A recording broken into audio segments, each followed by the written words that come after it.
Start. अध्यक्ष महाराज. परिच्छेद.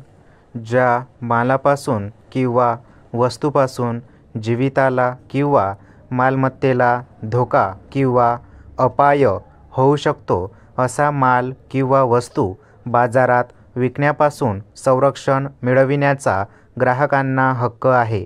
ग्राहकांनी बाजारातून विकत घेतलेल्या वस्तूमुळे केवळ तात्कालिक गरज भागून उपयोगाचे नाही, तर त्यांची उपयुक्तता दीर्घकाळ टिकवायला हवी. परिच्छेद.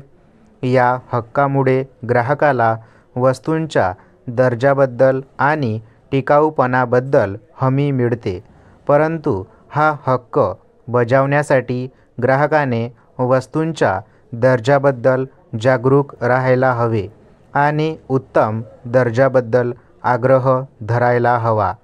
त्याचबरोबर वस्तूंच्या टिकाऊपणाबद्दल आणि वस्तू खरेदी केल्यानंतरच्या सेवेबद्दल आग्रह धरायला हवा. त्याचबरोबर वस्तूंच्या टिकाऊपणाबद्दल आणि वस्तू खरेदी केल्यानंतरच्या सेवेबद्दल विक्रेत्याकडून हमी मिळविण्याच्या बाबतीत आग्रही असायला हवे. अनेकदा व्यापारी किंवा विक्रेते वस्तू विकताना अनुचित प्रथांचा अवलंब करतात. त्यामुळे मालाचा दर्जा, परिणाम, शुद्धता, मानक, गुणकारिता तसेच किंमत याबद्दल पूर्ण माहिती नसेल तर फसवणूक होण्याची शक्यता असते. अशी फसवणूक होऊ नये यासाठी वस्तू किंवा मालाच्या संदर्भात विक्रेत्यांकडून संपूर्ण माहिती मिळविण्याचा ग्राहकाला हक्क आहे व ग्राहकाने अशी माहिती मिळविण्याबाबत जागरूक असायला हवे.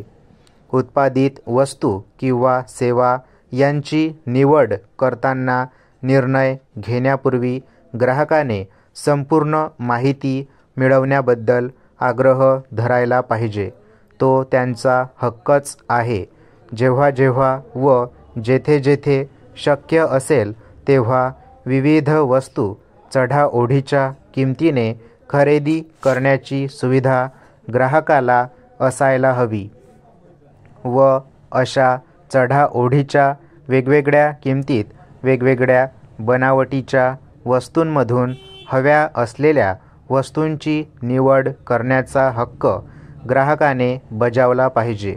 जेव्हा ग्राहकाला वस्तू व सेवा या बाबतीत मक्तेदारी पद्धती किंवा एकाधिकार पद्धतीवर अवलंबून राहावे लागणार असेल, तेव्हाही वस्तूंचा दर्जा व सेवा रास्त भावाने मिळविण्याचा हक्क ग्राहकाला असतो व तो त्याने बजावला पाहिजे.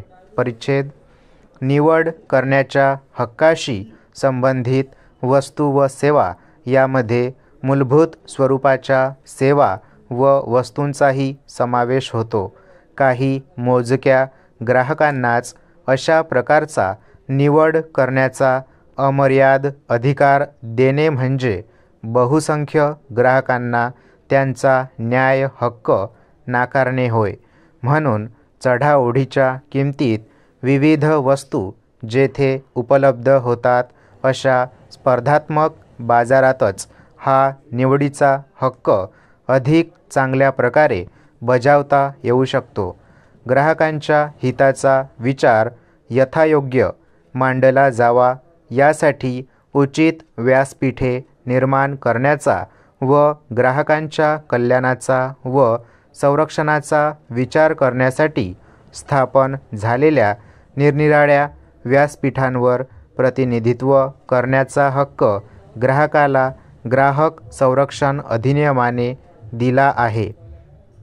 ग्राहकांना मिळालेला हा अधिकार लक्षात घेऊन ग्राहकांनी बिगर राजकीय अथवा बिगर व्यापारी स्वरूपाच्या ग्राहक संघटना स्थापन करण्याच्या बाबतीत सक्रिय पुढाकार घ्यायला हवा असे मला वाटले. स्टॉप.